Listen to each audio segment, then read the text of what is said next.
Website என்றால் என்னன்னு பார்க்க போறோம். வெப் பேஜஸ் என்றால் என்ன, வெப்சைட் என்றால் என்னன்னு பார்க்க போறோம்.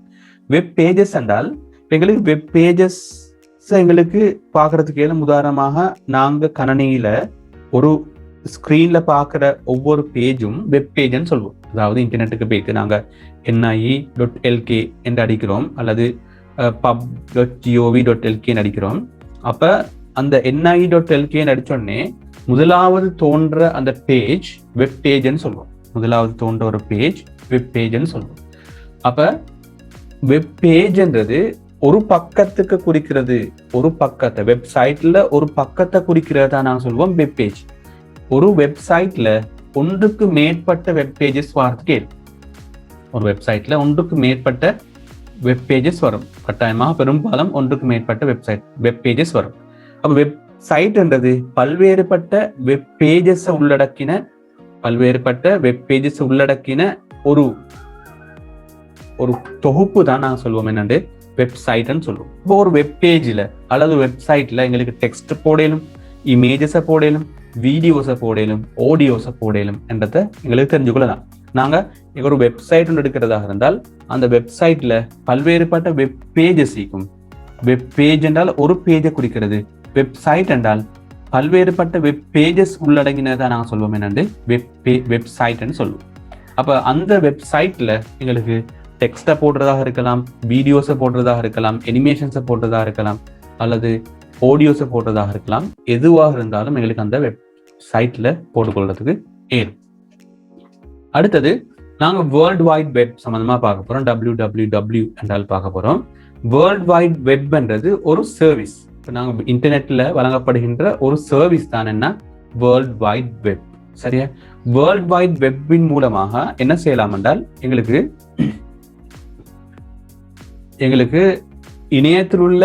இணையத்திலுள்ள வெப்சைட்டுகளை ரீச் பண்றதுக்கான ஒரு சர்வீஸாகத்தான் நாங்கள் பார்க்குறோம் இந்த வேர்ல்டு வைட் வெப் என்று பார்க்குறோம்.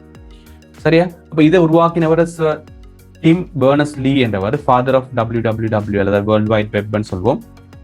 இந்த சேவையை வச்சு தான் நாங்கள் இன்டர்நெட்டுக்குள்ள போறோம். இன்டர்நெட்டுக்குள்ள போறதுக்கு மிகவும் பிரதானமான ஒரு விடயமாக இந்த வேர்ல்டு வைட் வெப் காணப்பட்டது. அடுத்தது நாங்கள் தெரிஞ்சுக்கொள்ளணும் இன்டர்நெட் புரோட்டோகால் அட்ரஸ். சரியா? இன்டர்நெட் புரோட்டோகால் அட்ரஸ், IP அட்ரஸ்ன்னு சொல்லுவோம். இப்போ நாங்கள் இந்த ஒரு எங்களோட கணனி மூலமாக நாங்கள் என்ன செய்யறோம் என்றால் இன்டர்நெட்டுக்குள்ள நுழையிறோம். இன்டர்நெட்டுக்குள்ள நுழைஞ்ச உடனே அந்த இன்டர்நெட் என்ன செய்யும் என்றால் எங்களோட கணனிக்கு ஒரு அட்ரஸை தரும். இதுதான் நம்மளோட இணையத்தில் நுழைந்து கொண்டதுக்கான ஒரு IP அட்ரஸ். இப்போ நான் நுழைஞ்சோடனே எனக்கு ஒரு அட்ரஸ் வழங்கப்பட்டிருக்கும், IP அட்ரஸ் வழங்கப்பட்டிருக்கும். இந்த IP அட்ரஸ் ஏன் வழங்கப்பட்டதுன்னு சொன்னால் ஒவ்வொரு கணனியும் லட்சக்கணக்கான கணனிகள் ஒரே டைம்ல வந்து சேர்ந்திருக்கும். அப்ப அந்த லட்சக்கணக்கான கணனிகளையும் பிரித்தறிவதற்காக வேண்டி வழங்கப்படுகின்ற ஒரு அட்ரஸாகத்தான் நாங்கள் IP அட்ரஸை பார்க்குறோம். இந்த IP அட்ரஸ் வந்து IPv4, IPv6 எல்லாம் இருக்குது. நாங்கள் அது A லெவலில் படிக்கிற விஷயங்கள். IPv4ல 0 to 250 வரங்காட்டியும் 4 டிஜிட் இருக்கும், அடுத்தது வேற 6 டிஜிட் இருக்கும் என்றெல்லாம் பார்ப்போம். அப்போ நாங்கள் இது சம்பந்தமான ஒரு பேசிக் ஐயோன்னு எடுத்துக்கொள்கிறோம்.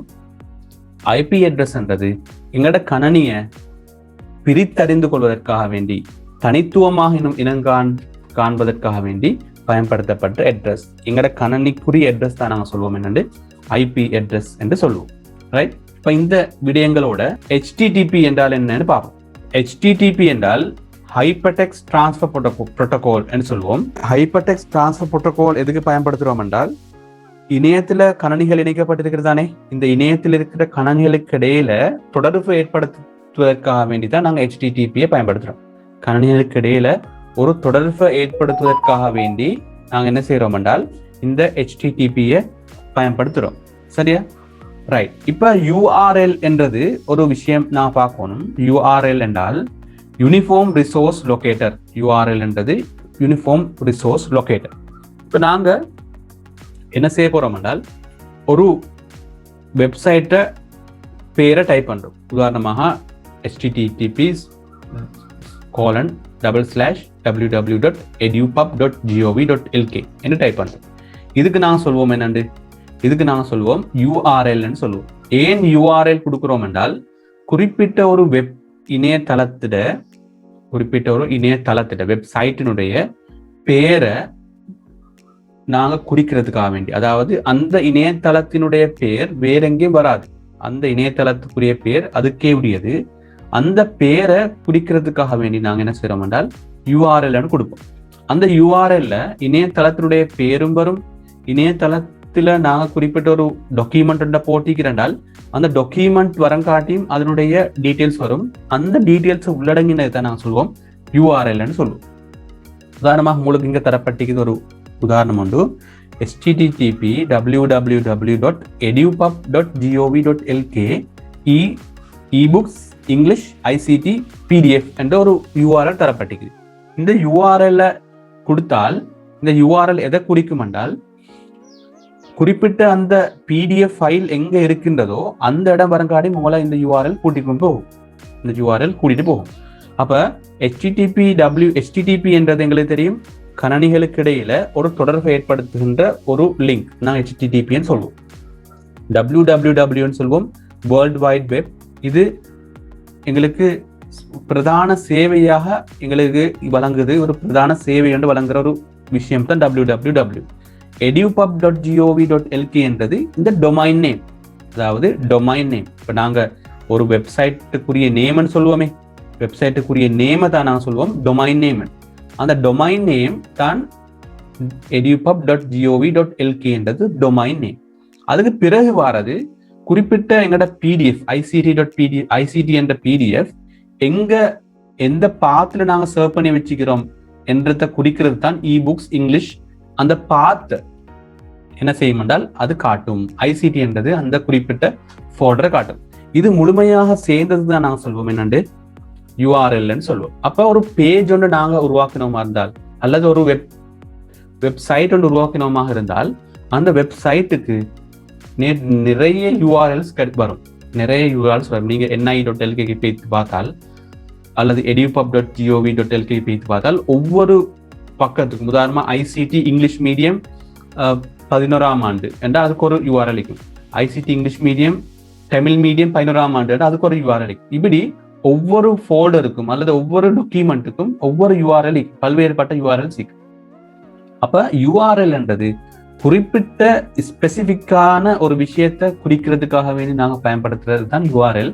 அந்த யூஆர்எல்ல நாங்க டொமைன் நேமோட மாத்திரம் நிப்பாட்டினால் அது என்ன செய்யும் என்றால் அந்த வெப் பேஜுக்கு அல்லது வெப்சைட்டுக்கு கொண்டு போய் தொடும். அதையும் விட தொடர்ந்து வாரதெல்லாம் அந்த யூஆர்எல் எங்க குறிப்பிட்ட கடைசி எங்க போகணுமோ அந்த இடத்துக்கு எங்களை கொண்டு போய் சேரும். அப்ப யூஆர்எல் சம்பந்தமான ஒரு பேசிக் ஒரு ஐடியான்னு உங்களுக்கு வந்திக்குமே நினைக்கிறேன். அது மாதிரி எங்களுக்கு டொமைன் நேம்ஸ் காட்டுறதுக்கு இயலும். edupub.gov.lk, moe.gov.lk, ni.lk, doenets.lk, பரீட்சை திணைக்களத்திட இதெல்லாம் நாங்க சொல்லுவோம் என்னண்டு இதெல்லாம் டொமைன் நேம் என்று சொல்லுவோம் அல்லது யூஆர்எல் சொல்லுவோம். யூஆர்எல் நாங்க சொல்றோம் என்றால் இந்த யூஆர்எல் அடிச்சால் இது ஒரு அட்ரஸ், இந்த யூஆர்எல் அடிச்சால் எங்க அந்த வெப்சைட்டுக்கு போகும். ரைட், இந்த யூஆர்எல் பயன்படுத்துறதுக்குரிய ஒழுங்குகள் இருக்கிற நாங்க ஆரம்பத்துல பார்த்தது எல்லாமே .lk முடியுது. ஆனால் அந்த .lkன்னு முடியாம எங்களுக்கு என்ன செய்யலாம் என்றால் .com, .org, .gov, .edu, .net என்று சொல்லி எங்களுக்கு என்ன செய்யலாம் என்றால் அந்த யூஆர்எல்ல எங்களுக்கு மாற்றலாம். எங்களுக்கு தேவையான மாதிரி யூஆர்எல்ல வாங்கிக்கொள்ளலாம், அதாவது டொமைனை வாங்கிக்கொள்ளலாம். சரியா, எங்களுக்கு தேவையான மாதிரி அந்த டொமைனை வாங்கிக்கொள்ளலாம். அவ கொம் என்று நான் பாவிக்கிறது வாணிபத்துக்காக வேண்டி, கொமர்ஷியலை பயன்படுத்துறதுக்காக வேண்டி, ஓஆர்ஜி பாவிக்கிறது நாங்க ஆர்கனைசேஷனை குறிப்பிடுறதுக்காக வேண்டி, ஜிஓவி பாவிக்கிறது கவர்மெண்ட் என்றதை குறிப்பிடுறதுக்காக வேண்டி, இடியு பாவிக்கிறது கல்வியை குறிப்பிடுறதுக்காக வேண்டி, நெட் பாவிக்கிறது வலையமைப்பு சம்பந்தமான விஷயங்களுக்காக வேண்டி எங்களுக்கு அப்படி டொமைனை வாங்கிக்கொள்ளலாம். அப்படி இல்லாட்டி நாட்டை பேஸ் பண்ணி ஒரு நாட்டை குறிக்கோணும்ன்றதுக்காக வேண்டி எங்களுக்கு என்ன செய்யலாம் என்றால் டொமைன்ஸ் வாங்கிக்கொள்றதுக்கு ஏறும். .lk ஆக அல்லது .in ஆக, IN வந்து இந்தியாவை குறிக்கும், AU என்றது ஆஸ்திரேலியா குறிக்கும், JP என்றது ஜப்பான், UK என்றது ஐக்கிய ராஜ்யத்தை, US என்றது அமெரிக்காவை குறிக்கும். அப்ப இப்படி எங்களுக்கு என்ன செய்யலாம் என்றால் டொமைன் நேமை தெரிவு செய்து கொள்றதுக்கு ஏறும். அப்ப டொமைன் நேம்ல நாங்க இந்த எல்கே அல்லது நாங்க .com அல்லது ஓஆர்ஜி என்று சொல்லுவோமே, அந்த பகுதி கடைசியில் உள்ள பகுதிக்கு நாங்கள் சொல்வோம் மேல்மட்ட டாப் லெவல் டொமைன் சொல்வோம். இந்த .com .lk .org என்று சொல்லுவோமே, இந்த கடைசி உள்ள பகுதிக்கு நாங்கள் சொல்லுவோம் என்னண்டு டாப் லெவல் டொமைன் என்று சொல்லுவோம்.